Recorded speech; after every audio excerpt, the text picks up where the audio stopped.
Bupati Sidoarjo Subandi bilang bangunan pondok pesantren yang ambruk belum memiliki izin mendirikan bangunan. Bangunan tersebut dibangun untuk melanjutkan pembangunan gedung yang sebelumnya telah terbangun. Banyak Oh, pondok itu ya. kadang bangun masjid, bangun pondok, kadang dia tidak mengurus INB-nya dulu, langsung dibangun. Baru Oke. selesai, ini baru izin-izin baru selesai. Nah, mestinya sebelum dibangun, mestinya itu izin-izin termasuk INB, ini harusnya dikerjakan dulu, biarkan nanti konstruksi sebagai juga standar dalam Oke, oke. bangunan.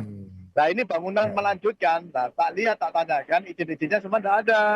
Nah, ini Oh, oke. ngecor lantai 3. Tadi ngecor lantai 3, akhirnya dengan konstruksinya yang tidak standar, akhirnya tidak mampu, akhirnya semua rubuh. Seperti itu.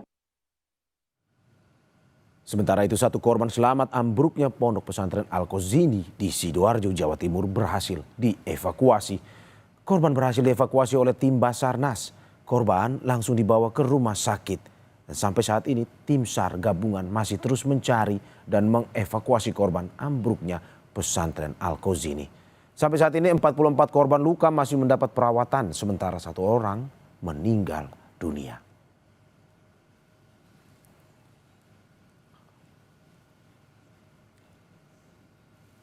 Dan untuk mengetahui informasi terkini kita sudah terhubung dengan jurnalis Kompas TV Kika Madona dan juru kamera Cilmi Ardianto Fani di Pondok Pesantren Al-Kozini Sidoarjo, Jawa Timur. Selamat pagi Kika. Saat ini apakah masih ada korban yang terjebak di reruntuhan bangunan pondok pesantren yang ambruk dari pantauan Anda? Ya, Mario dan juga saudara, upaya untuk melakukan pencarian dan juga evakuasi terhadap korban yang diduga masih terjebak di dalam reruntuhan di Pondok Pesantren Al-Kozini Buduran Sidoarjo ini masih terus dilakukan sampai dengan pada pagi hari ini. Upaya ini juga masih akan terus dilakukan sampai dipastikan seluruh korban bisa atau berhasil dievakuasi. Seperti yang disampaikan oleh Wakil Gubernur Jawa Timur Emil Elistianto Dardak yang juga kemudian disampaikan pada saat ia mengunjungi atau juga memimpin langsung untuk proses pencarian terhadap korban-korban yang juga kemudian tertimpa reruntuhan dari Pondok Pesantren Al-Kozini Buduran Sidoarjo. Sampai dengan saat ini berdasarkan pantauan kami di lapangan untuk proses evakuasi ini tidak lagi mengaktifkan atau menggunakan alat berat yang juga kemudian sudah tersedia di sini.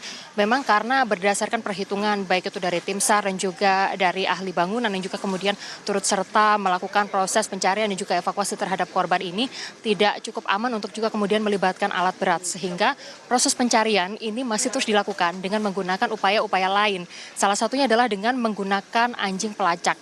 Jadi anjing pelacak ini yang juga kemudian bertugas pada pagi hari ini melakukan bertugas sebagai pembuka jalan seperti itu dan juga memastikan bahwa lokasi atau medan tersebut aman untuk dilalui oleh para petugas yang akan melakukan evakuasi dan juga pencarian korban di dalam Pondok Pesantren Al-Kozini Sidoarjo, Jawa Timur ini.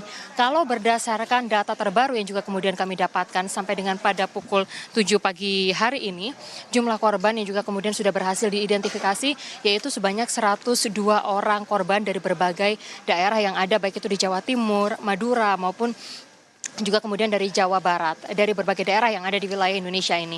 Namun saat ini berdasarkan pantauan kami di lapangan, anggota keluarga korban yang juga masih melakukan pencarian baik itu terhadap anaknya, kerabatnya maupun saudaranya, ini juga masih terus berdatangan untuk memastikan apakah dari nama-nama yang juga kemudian sudah masuk di dalam 102 orang list tersebut atau nama-nama tersebut, ini ada nama dari anggota keluarga yang sedang mereka cari.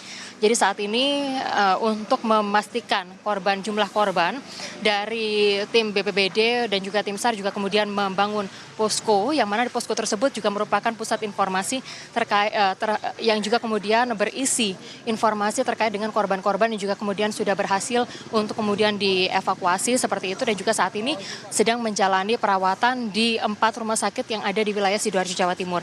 Di antaranya adalah di Rumah Sakit Siti Hajar, RSUD Sidoarjo dan juga Rumah Sakit Delta Surya Sidoarjo. Jadi saat ini korban-korban yang juga kemudian sudah berhasil untuk kemudian dievakuasi dilarikan ke 4 rumah sakit tersebut untuk mendapatkan perawatan secara intensif.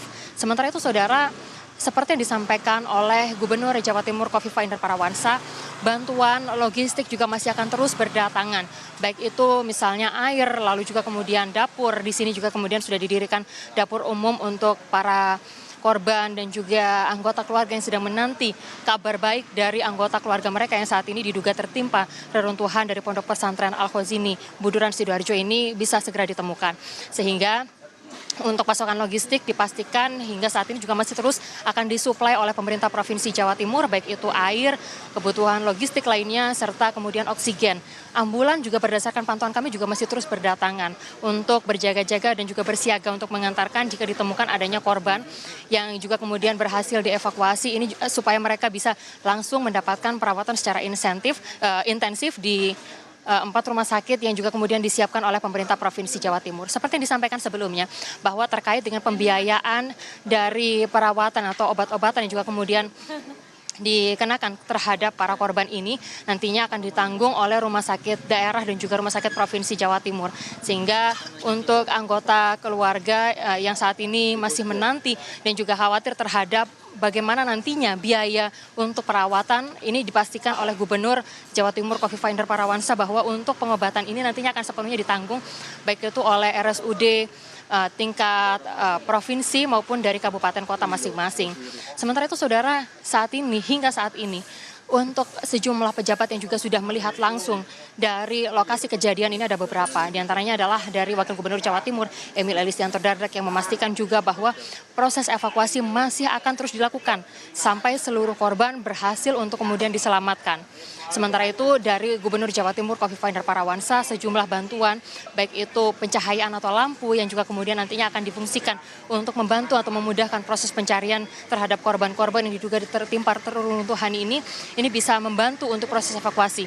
Ada total 55 instansi yang juga kemudian dikerahkan dalam proses pencarian korban yang diduga tertimpa dari reruntuhan dari Pondok Pesantren Al-Khozini Buduran Sidoarjo, Jawa Timur. Dan kemarin juga sempat disampaikan oleh Bupati Sidoarjo Subandi yang menyatakan bahwa setelah terjadinya peristiwa ini, nantinya pemerintah Kabupaten Sidoarjo akan melakukan audit terhadap bangunan-bangunan baik itu pondok pesantren, lalu juga masjid yang juga kemudian tidak memiliki izin mendirikan bangunan sehingga nantinya terkait dengan peristiwa ini, untuk peristiwa ini Subandi menyatakan bahwa nantinya ia akan juga mencari tahu apa sebetulnya penyebab pasti runtuhnya bangunan di Pondok Pesantren Al-Khozini Sidoarjo, Jawa Timur. Sehingga nantinya proses audit akan dilakukan terhadap bangunan-bangunan tersebut. Demikian Mario.